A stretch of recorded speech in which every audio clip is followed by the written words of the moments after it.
Bukod pa ng mga gimmick at pasyala naman ang patok ngayong undas sa Marikina. Nagpabonggahan ng costumes ang mga lumahok sa isang Halloween parade. Live mula sa Marikina, may report si Kata Tibayan. Kata?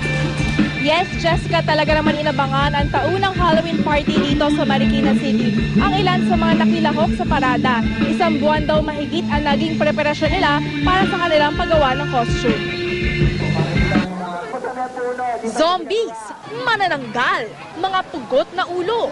Ilan lang yan sa mga malikhaing costumes na pinakaabangan sa Halloween costume parade dito sa Marikina. Hindi alintana ang kati at init sa katawan dulot ng body paint. Makapaghatid lamang ng saya sa mga taga-Marikina. Imbes naman na matakot sa parada, naaliw ang mga sumubaybay sa parada.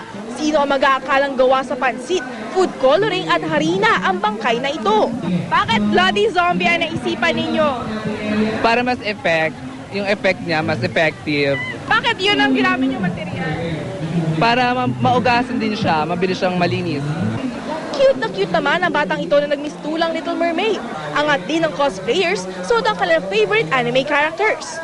First time naman sumali sa Halloween parade ng Pamilya Santiago. Ang kanilang pambatong costume para manalo raw sa parada. Ang 8 feet tall na kapre at ang huli nitong alipin. Papel lang siya, tapos nilagyan ko ng packaging tape. Yan. Tapos kuwari latigo siya. Ayun. Tsaka yung kadena,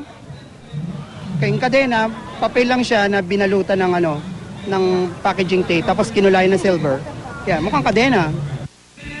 Jessica, sa mga oras na to tapos na ang awarding pero tuloy-tuloy pa rin ang partying at tugtog ng banda. Manalo daw o matalo, masaya pa rin daw ang lahat dahil naibida at naipagmayabang din nila ang kanilang pinaghirapan ng costume. Natanong din natin kanina kung gaano ba kamahal ang paggawa ng isang costume.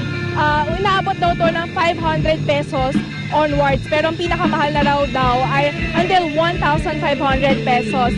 Kaya dito pumapasok na gustong-gusto talaga nila gamitin ang mga recycled materials kasi maliban na mura na nga ito, ay environment friendly pa. Jessica? Okay, maraming salamat.